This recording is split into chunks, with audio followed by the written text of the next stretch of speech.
Hi everyone, welcome to my YouTube channel target ANM GNM. আজকে আমি 2025 সালের ANM GNM question পেপারের biology কোশ্চেনের অ্যান্সারগুলো আলোচনা করব। চলো শুরু করি।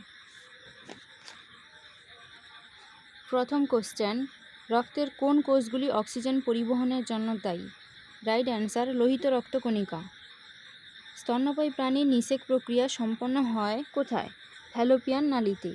যে রক্তনালী হৃদয় থেকে রক্ত বহন করে তাকে বলা হয় ধমনী। মানব রক্তের স্বাভাবিক পিএইচ কত? 7.35 থেকে 7.45।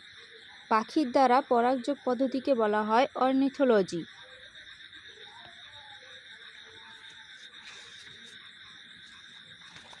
অ্যাসকর্বিক অ্যাসিড হলো ভিটামিন সি।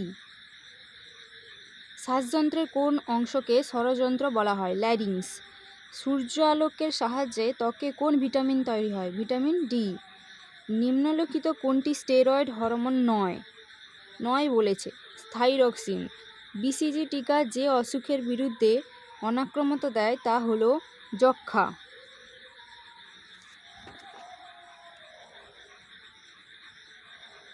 মানব হৃদয়ের কোন প্রকোষ্ঠের পেশির প্রাচীর সবচেয়ে মোটা? বাম নিলয়। মানব মস্তিষ্কের কোন অংশ শ্বাস প্রশ্বাস নিয়ন্ত্রণ করে? মেডুলা অবলাঙ্গটা।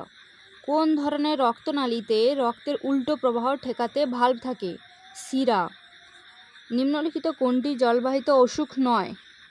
ডায়াবেটিস।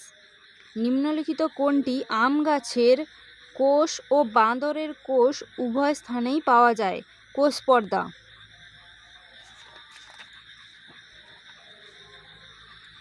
মেনিনজেস পর্দার মধ্যবর্তী স্থানের তরলটি হলো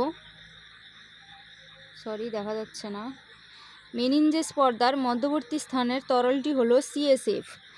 নারীর প্রজননতন্ত্রের কোন অংশ ডিম্বাণু উৎপাদন করে? ডিম্বাশয়।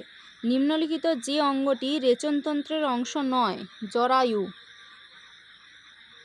শুক্রাণুর উৎপাদন স্থান হলো শুক্রনালী। পরিপাকতন্ত্রের কোন অংশ মূলত পুষ্টি শোষণের জন্য দায়ী? ক্ষুদ্রান্ত্র।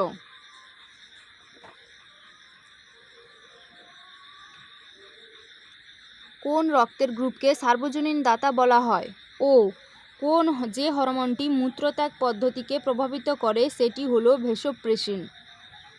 মানব হৃদয়ের হৃদযন্ত্রের সাধারণ ও প্রাকৃতিক পেসমেকারটি হলো এসএ নোট। ডারউইনের মতবাদ যে তত্ত্বটিকে স্বীকৃতি দেয় না? ব্যবহার ও অব্যবহার তত্ত্ব। চোখের কোন অংশ প্রবেশ করা আলোর পরিমাণ নিয়ন্ত্রণ করে? কর্নিয়া।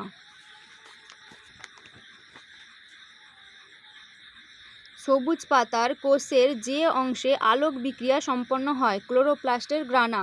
মানুষের স্বাভাবিক মূত্রের ঈষৎ হলুদ বর্ণের জন্য দায়ী রঞ্জকটি হল ইউরোক্রোম। ক্রেটিনিজম ও মিক্সিডিমার কারণ হল থাইরক্সিনের স্বল্পক্ষরণ। মাইটোসিস কোষ বিভাজনের পর একজন পুরুষের কোষের ক্রোমোজোম সংখ্যা হচ্ছে 44A+XY ক্রোমোজোম। পরিণত মানুষের দন্ত সংকেত I2C1P2M3।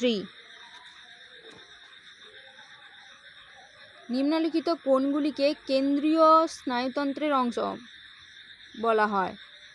মস্তিষ্ক এবং মেরুদণ্ড। এগুলো হচ্ছে ক্যাটাগরি 2 এর কোশ্চেন। এখানে একের অধিক অ্যান্সার হতে পারে। নিম্নলিখিত কোনগুলিকে কেন্দ্রীয় স্নায়ুতন্ত্রের অংশ বলা হয়? মস্তিষ্ক এবং মেরুদণ্ড। অস্থিমজ্জায় প্রাপ্ত কোষগুলি হলো আরবিসি, ডাব্লিউবিসি ও অনুচক্রিকা। আরএনএ এর গঠনগত উপাদান রাইবোজোম আর ইউরাসিল। নিম্নলিখিত কোন ভিটামিনগুলি চর্বিতে দ্রবণীয়? ভিটামিন এ, ডি এবং ভিটামিন ই। নিম্নলিখিত কোনগুলি নারী প্রজননতন্ত্রের অংশ? ডিম্বাশয়, ফ্যালোপিয়ান নালী, গর্ভাশয়।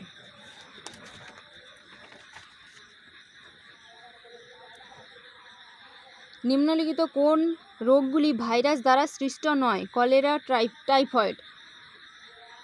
নিম্নলিখিত কোন রোগগুলি জলবাহিত রোগ? Cholera, giardiasis. নিম্নলিখিত কোন পদার্থগুলি শর্করার উদাহরণ? Glucose, starch. নিম্নলিখিত কোন তথ্যগুলি সঠিক নয়? ইস্ট্রোজেন একটি পেপটাইড হরমোন আর অ্যাড্রিনালিন জননে সাহায্য করে। এই তথ্যগুলি সঠিক নয়। মিয়োসিস সম্পর্কে সঠিক উক্তিগুলি নির্বাচন করো। এটি একটি হ্রাস বিভাজন আর 4টি অপত্য কোষ উৎপন্ন হয়। এগুলো হচ্ছে সঠিক উক্তি। এই ছিল 2025 সালের বায়োলজি কোশ্চেন্স। চলো টাটা, দেখা হচ্ছে তোমাদের সঙ্গে পরের ভিডিওতে।